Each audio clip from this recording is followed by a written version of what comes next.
with the latest on the corporate front, all the market trends, expert opinion, and sound business advice. It is your unique window into the business world, direct from the heart of China. Hello and welcome to Biz Today. I'm Zhao Yang in Beijing. Coming up, we will have half an hour of business news and analysis. On today's show, China has announced a new round of measures to stabilize its property sector, and we will also take a look at the latest developments in artificial intelligence. And now let's begin with our top story. China has kept its benchmark lending rate unchanged, which aligns with market expectations. The one-year loan prime rate was kept at 3.45%, while the five-year LPR remained at 3.95%. In addition, China has announced historic steps to stabilize its property sector, including removing the mortgage rate floors and lowering the minimum down payment ratios. The central bank also set up a 300 billion yuan or $42 billion lending facility for the affordable housing. Before the announcement of the new housing policy, many provinces and cities had optimized their real estate policies to stabilize the critical sector. So what do all these measures mean for China's property sector, and how has the market responded? For more on this, join us on the line now are Liu Baocheng, professor with the University of International Business and Economics, and also Yan Liang, professor of economics, Willamette University. So Yan, first I will start with you. How do you look at the general picture of China's real estate sector right now? Right. So we know the real estate sector is still in the adjustment process that has started, since 2020. And I think now there's still, the downturn in the market to exhaust the existing inventories. And we're also seeing, for example, the latest number in April, we're seeing the home sales have gone down by floor areas, down by 20-some%, and also same decline in terms of its sales revenues decline by also over 20%. And we're also seeing the housing value or the prices has been falling. And I think that's about 11 months in a row. So I think in a way, the real estate market has continued to be a drag for the overall economy, even though I would say, the silver lining is that, first of all, the financial sort of risks are pretty much contained because a lot of these real estate debt is owed to individuals, pre-sale revenues, and also due to the suppliers, receivables. So it's not too much of a widespread sort of financial risk. And the second, I think the silver lining part is that I think we are seeing a lot of policies that are still to in a way, I think it's sort of piecemeal, but in a different way to look at it is these are incremental changes. And so that would then help to stabilize the housing market. So as you just mentioned, following the political bureau's meeting on April the 30th, we've seen a basket of policies that are rolling out. And I think the immediate market reaction has been very positive. When you look at the CSI 300 real estate index, that has jumped by 9.1%. The Hang Seng mainland property index has gone up by 5.3%. All the junk bonds market has been rallying. So I think there are some positive responses from the market, but I think it remains to be seen how much these policies are able to help to improve the market sentiment. But in general, I believe that the real estate market, both the risk but also the drag on the general economy has been contained because there has been a significant pivot from relying on the real estate market to more advanced manufacturing and infrastructure. So all of these help to provide growth momentum for the economy and also help to contain the financial risks. But still, I think policies are needed if we were to stabilize the housing market and to destock the current inventory. So, Baocheng, how do you look at the general picture of the property sector? And China has recently announced new policies to promote the housing sales. So how do you look at that? Well, it is really time to come back and to look at the real situation where they need to streamline the commodity market versus the public goods, which is primarily focused on the economy housing provided and supported by the government. And now market is still there to be closely watching. Those ready home buyers are still very watching to see that where is the right time for them to spend the money to buy new homes.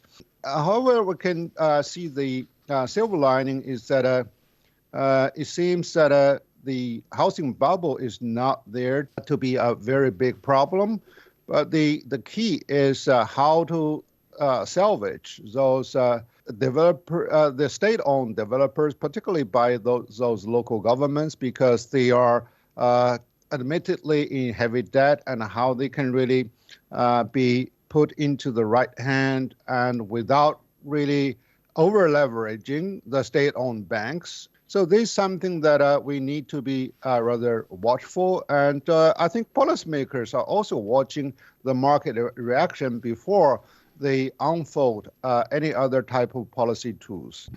So, yeah, actually, China has recently, announced new policies to promote the housing sales. They include further cutting the down payment ratio to 15% for the first-time home buyers and lowering the interest rate of provident fund loans, etc. So, why enact these policies now? Right. So I think, as I mentioned earlier, because the housing market is still in some sort of slump, so the sales have been sluggish. As I mentioned, as of April, the home sales by floor areas down by 20% year on year, and then by sales revenue has gone down by 28%. And we also see some renewed concerns about some of the real estate developers like Evergrande or like Country Garden, that they have some maturing bonds that they may have difficulty pay off. So I think all of these are the reasons that some measures need to be taken to stabilize the real estate market. Now, again, as I mentioned, the overall economic drag by the real estate sector has been diminishing because, again, the real estate sector used to account for over more than 23% of the asset investments. Now it's down to 19%. And so a lot of the growth is coming from advanced manufacturing, industry sector, and some services sector. And so the real estate has not been has no longer been the driving force of the Chinese economy. So I think that is a good sign. But at the same time, though, we know that a lot of Chinese households are still putting a lot of their wealth in housing. Compared to other countries, China's household wealth is predominantly tied to the housing market. So the problem with this is, of course, when your housing value is not rising, and in some cases they're shrinking, then that really creates a negative wealth effect on consumers. And so I think one of the concerns is, of course, how to boost domestic consumption demand. When we look at the number again, when we look at April, for example, industrial output is growing in a very healthy way, fixed asset investment also. But retail sales has somewhat, slowed down. It only grew by 4.2%. So I shouldn't say slow down, but slow down in terms of growth. So I think, there is these argument, right, and I think concerns that we wanted to help to stabilize the housing market. So that would help to boost consumer confidence and also the wealth effect, right? If the households are willing to buy more houses, that would also boost other sales like furniture, home appliances, maybe automobiles, and so on and so forth. So it remains an important sector from the demand side.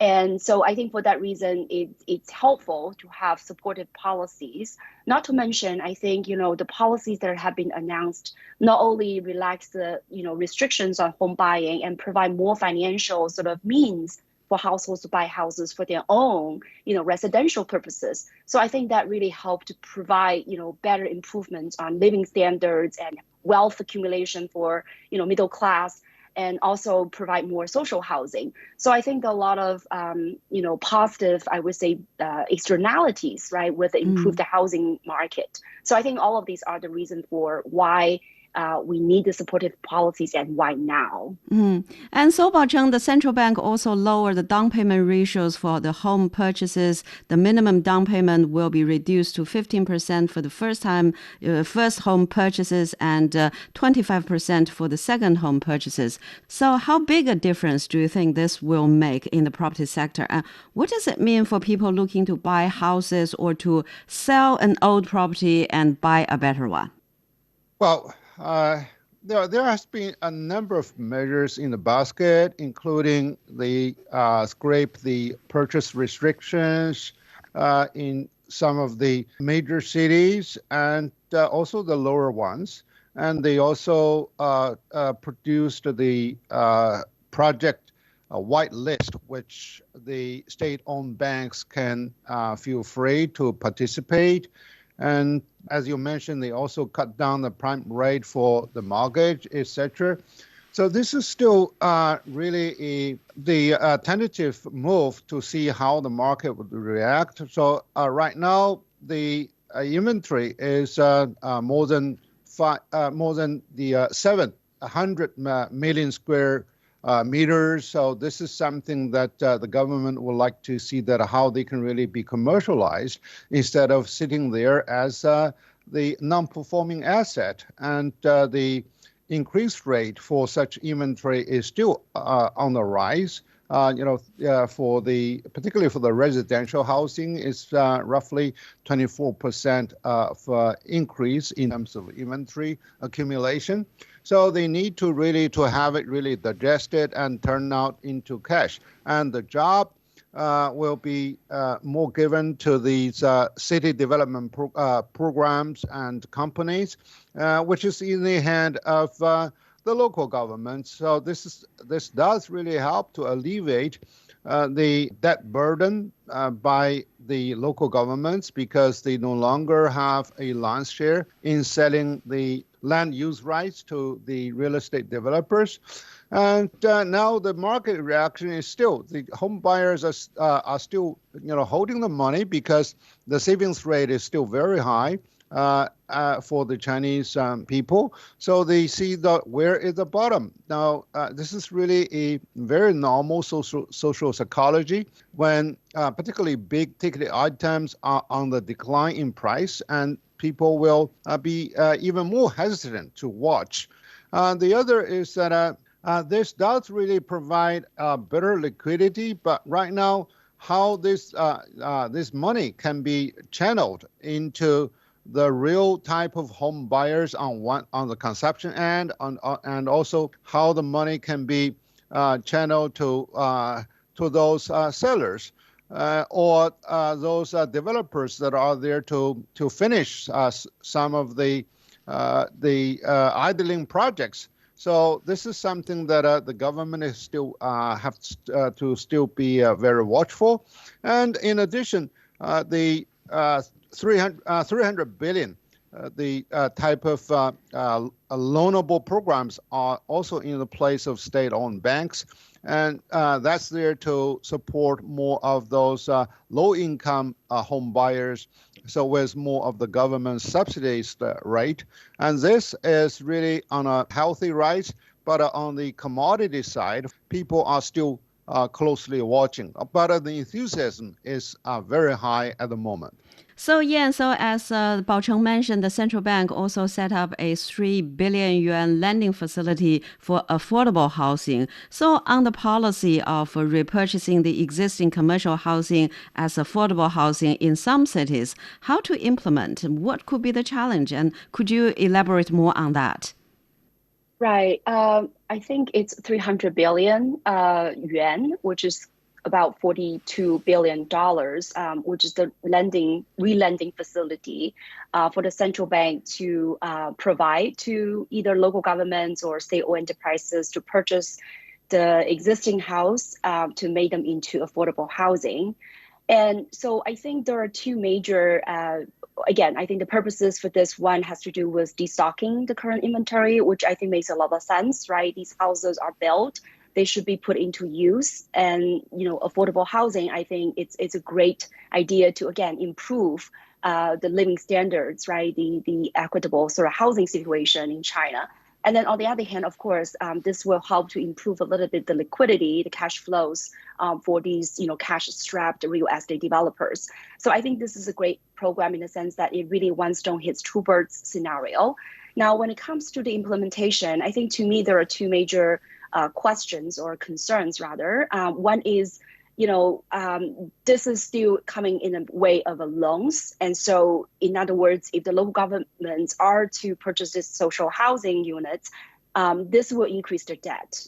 So I think that is a concern that, how much more local governments are able to take up loans and purchase the social housing units. Now, on the other hand, we also know that the central government has just issued the 30-year ultra-long sovereign bonds, and a lot of speculation that this money, at least the great majority of it, will be funneled into the local governments. And so that, I think, would be a better approach in the sense that the central government is going to take on debt, and that money will be provided to local governments for them to purchase these housing units. Again, that would help to alleviate local government's debt and giving them more financing power to do the purchases. And second, I think, has to do with the terms at which these governments purchase these housing units, right? So there's definitely the question about what these so-called reasonable price are going to be, because right now you really can't find the sort of market price for some of these housing units. So what would be the fair price? What would be the reasonable price? That is a question. And which real estate developers' housing units to be purchased? So there's also all kinds of question about which real estate sector should get that deal. And finally, of course, in terms of the locations of some of these housing units, are they really at a desirable places to be purchased as social housing?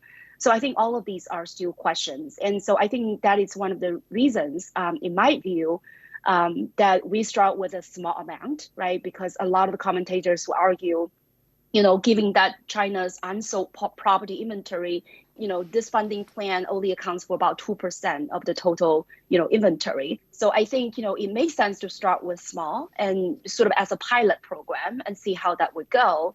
And so I think that would help to maybe, get some experiences and, get that sort of the purchase right before we can, scale up the purchases. And yeah, so young people born in the 1990s are now becoming the leading consumer group in the property sector. And some say they no longer view the property ownership as crucial as their predecessors, and they are now open to the idea of lifelong renting. So what's your take? Right. I think there are definitely pros and cons of those kinds of mindsets. I think the pros are, of course, if you are renting, that really improve your mobility. And so, young people tend to jump from job to job, from location to location, which is great. So I think, with some sort of mobility coming with, this rental patterns, I think that might be helpful. That said, I also think that, with housing, again, a lot of times this is the way for the middle class to both store and also grow their wealth.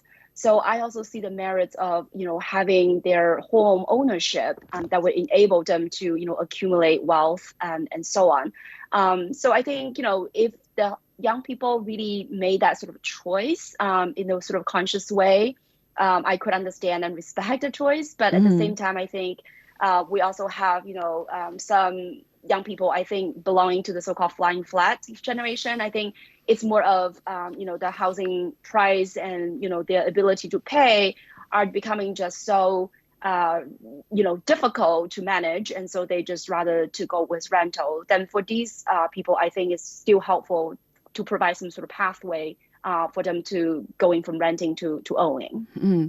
Well, we're speaking with Yan Liang, Professor of Economics, Willamette University, and also Liu Baocheng, Professor with the University of International Business and Economics. And after a short break, Microsoft announces new products. Stay with us. Welcome. I'm Elaf Elad, Economics Professor and member of the Data Science and AI Center at New York University, Shanghai. On the World Today program, you can find in-depth and impartial insight, as well as critical commentary on key trends in the Chinese economy, financial technology, business, and blockchain. To prepare for the world tomorrow, join me on World Today. China's historic steps to boost its embattled property sector have yielded positive initial results. But how long can the happy sentiment be sustained? As the authorities aim to provide more affordable homes, what fundamental changes may occur and what implications does it mean for the investors? Find out on this week's Chat Lounge, wherever you listen to podcasts, and on CGTN Radio. You're listening to Biz Today. I'm Zhao Yang in Beijing. Microsoft has announced its new products with a heavy focus on artificial intelligence. The company unveiled what is described as a new category of Windows PC designed for AI, the Copilot Plus PC. Meanwhile, the European Union has approved new landmark rules regarding artificial intelligence. The AI Act is meant to protect the EU citizens from the dangers posed by AI while allowing the tech industry to flourish. So first, Microsoft Build was all about Copilot and how AI is helping developers streamline their work. So what's your take on the Microsoft new products? I think it's a welcomed product. And so the so-called Team Copilot is basically an expansion of the previous Copilot chatbots. And so what it helps is it really just bring a personal AI assistance to the Microsoft software users. So this so-called Team Copilot is able to, for example, manage your agendas, take notes, provide some sort of data entry work, and also it would be able to use certain contexts to answer questions. So this is going to be available for preview later this year. So I think this would really help to boost efficiency at work. So for heavy users like us, right, as educator, we use Microsoft Office a lot. So that would definitely help to provide some extra sort of services.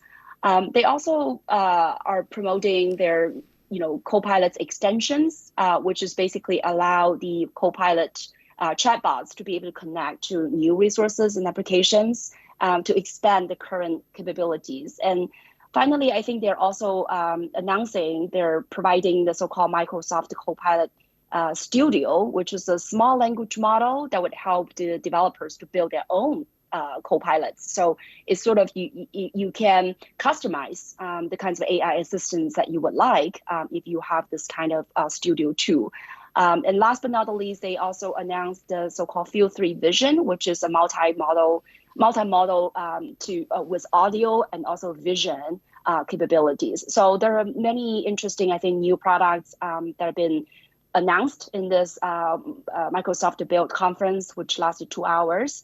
So I am, for one, very excited to see these new products and services and sort of try it out. And a meeting in Seoul, South Korea, with leading artificial intelligence companies made a fresh pledge to develop AI safely. So, Yan, how could companies balance the safety and the pace of the technological advancement?